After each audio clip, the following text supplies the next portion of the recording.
want is one day in this world where my hair cooperates, but okay. Hello everyone, welcome back. I decided that today's video is going to be a little bit different. I wanted to talk today about why I hate diets and what my normal diet kind of looks like for me.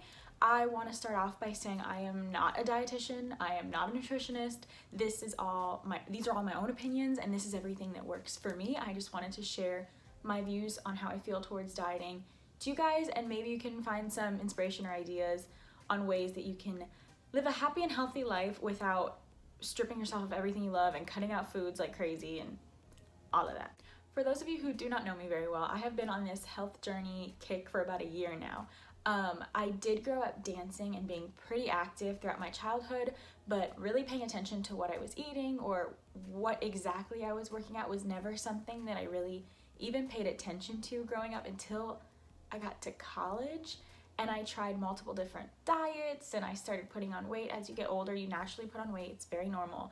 And I started getting more insecure about that. I guess growing up, because I always knew that I would be in and out of dance classes, I never really learned how to properly fuel my body. I just ate whatever I wanted to eat and then knew I would work it off in dance. So I didn't really think about it very often. Then in 2015, I moved to Orlando and I did a college program with Disney. And that was where I saw my biggest weight gain. When you spend 6 months eating pretzels, candy, popcorn, Nutella waffles, all the things, you tend to put on some weight. And that is where I found that I had gained the most weight, and it wasn't anything that I had ever really focused on or thought about until after my college program. And I think that's when I started noticing a huge weight gain and kind of starting to compare my body with some of my coworkers and even my roommates, and it was things that I didn't even really realize were major insecurities. So my point behind all of that is that over time, when I started noticing the weight gain, I started trying all of these crash diets and limiting the amount of food I was eating, and it turned into this big mess of just me trying all these different weird diets that I would read about online, getting very sick, getting unhealthy, and I never actually saw a difference in weight loss. It was like I was putting my body through hell and back and getting no results. And so that's one of the reasons that I have such a big issue with diets. And I kind of wanted to give you some background information on all that before I go into my reasoning. So again, I know that I'm not a dietitian, and I know that sometimes these diets really do work for people. I didn't find that any of them worked for me. I found that once I started viewing losing weight or eating better as more of a lifestyle choice was when I started noticing bigger results than just, okay, I'm not gonna have any sugar and I'm never gonna look at a carb in my entire life ever again. I found that the more that I pushed myself to try all of these super strict diets, the more I was eating foods that I wouldn't even normally eat. Like, there's something about diets to me, I don't know, if you're anything like me, I may not even be craving chocolate cake that day, but if you tell me that I can't have chocolate cake, now I want chocolate cake with ice cream on the side. Like, I don't like the restrictions. I think there are ways to take foods you like and modify them and make them healthier without depriving yourself of things you love and living this life where, like, okay, well, I can't eat out with friends because then they're gonna have like greasy food there and I can't eat that. I think there's so many healthier ways to approach. I don't even want to say dieting, because I don't even think your goal should be like, I want to be skinny. I think it should be, I want to take steps towards a healthier lifestyle that will overall just make me feel better. I kind of touched on that, but my number one reason for not liking crash diets is because I find that you're miserable most of the time. Like, okay, I may have shed 5 pounds in 2 weeks, whatever, but I'm not able to go eat out with my friends. I have these horrible cravings. I'm miserable. I have headaches. I feel terrible. And yeah, you may lose a couple pounds, but at what cost? Like, you're depriving yourself of happiness, really, when you think about it. Like, I would rather know that I'm slowly making progress and enjoying the short life that I've been given than spending these couple of weeks in rigorous dieting and I can't eat any carbs. Yeah, I just think it makes you unhappy. It makes you even more self-conscious than you were before, because then every time you do eat a carb or every time you cheat and you have something sweet, you feel so bad about yourself because there's all these guidelines telling you don't do that or this is gonna happen, and it puts you in this mindset that like, okay, well, if I eat that muffin, now I'm gonna gain all the weight back and it's gonna be terrible and I'm gonna look big, and like that's so unhealthy to me. My second reasoning for disliking crash diets is that I find that they don't really cater to people from all walks of life. So I know they claim that they have like quicker recipes and easier recipes, but a lot of the times if you look at the ingredients, there are all these special things that you can only find at certain stores, or maybe are more expensive, or are these like weird sugar and soy like substitutes that nobody just has sitting in their fridge. A lot of these diets you can't follow unless you spend a ton of money on groceries that you're probably never going to use again, or probably you're not going to use for more than 1 or 2 recipes that will sit in your pantry forever.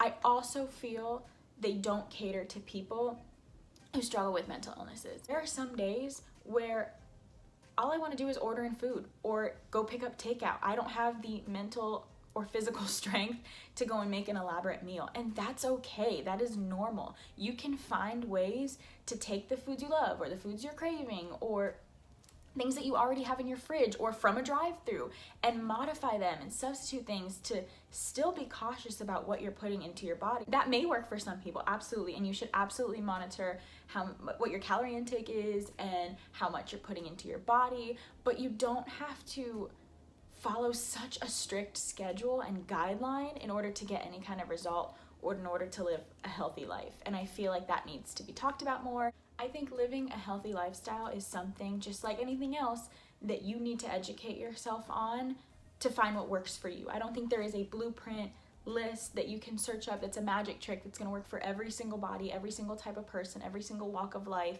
to make you magically lose weight and that's it. A lot of times when you do these kind of diets and you do have that magical result in a couple weeks, the second you stop, you gain it all right back. Or the second you stop, you feel worse than you did before you even started because now your energy levels are low, you have headaches, you're moody. There's so many other ways. I know I sound like a broken record, but there are so many other ways to live a healthier life without following these crazy guidelines that are kind of unrealistic a lot of the time.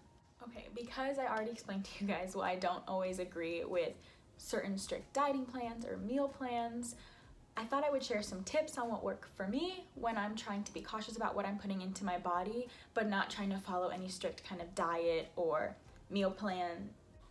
One of my biggest weaknesses when it comes to trying to eat healthier is that I have the biggest sweet tooth. I am always craving chocolate. I'm always craving sweets. It is my biggest downfall. But instead of depriving myself of all these sweets that I love, I can maybe just modify them or maybe find healthier alternatives so that I can still satisfy the craving but not indulge in and binge eat a bunch of chocolate in one sitting. For example, I love dark chocolate squares. If I'm craving chocolate and I just need it after dinner or something, I will take a dark chocolate square instead. Or certain like fudge bars that you can buy at like Publix or like less calorie, and they're still chocolate. It's still not like you're the healthiest, I guess, that you could possibly be, but you're taking time to learn the proper way to eat these things rather than just cutting them out completely and then being even more tempted to go and buy a giant ice cream from Twisty Treat or McDonald's or whatever. Another thing that I am not willing to cut out of my diet at all is my coffee in the morning. I need coffee to be a functioning, decent human being.